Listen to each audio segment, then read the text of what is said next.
voudrais vous remercier de votre présence ce soir. C'est la 9e réunion que nous avons organisée dans le département. Il y en aura encore 2 ou 3 qui vont se tenir.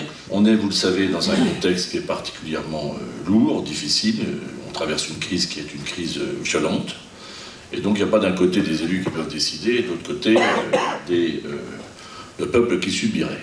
Je vous dis, d'après les premières indications que nous avons connues, on risque de perdre 14 millions d'euros de ressources. Je vous laisse imaginer le choc que ça va représenter. Dans les années à venir, compte tenu du contexte économique, des contraintes budgétaires, il y a des choix à faire fondamentaux. Et donc c'est important d'écouter, de dialoguer de manière simple, directe et effectivement la plus ouverte possible avec les habitants de l'ensemble du département, qu'ils soient en milieu rural ou en milieu urbain. Les prestations, l'aide au handicap, l'accompagnement des personnes âgées, l'enfance maltraitée, le RSA, l'insertion, c'est nous. Plus de 50% des dépenses du département. À tous les âges de la vie, dans tous les secteurs, dans tous les milieux, on rencontre le Conseil général, ses compétences, ses actions. Donc c'est important que le citoyen soit informé de ce que fait son Conseil général, pourquoi il le fait, dans quel sens, avec quels moyens, et aussi quels sont les choix pour l'avenir. Donc, et d'intervenir dans ce débat, ça semble aussi le principe de la démocratie. Je connais vos difficultés et je voulais que vous nous disiez un petit peu comment vous voyez l'avenir au niveau des travailleurs sociaux. Est-ce que vous êtes content aujourd'hui des moyens qui sont à votre disposition? Est-ce que ça risque d'évoluer? Nos services sont très engagés, notamment sur la prévention. Ça veut dire aussi que ça doit concerner chaque citoyen.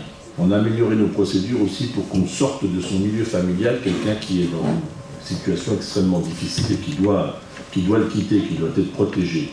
Vous savez, entre le signalement et la situation de départ, ou de la protéger dans la sortant de son logement, il pouvait s'écouler jusqu'à un mois et demi. On était même à une moyenne de 2 mois. On est passé aujourd'hui à moins de 15 jours.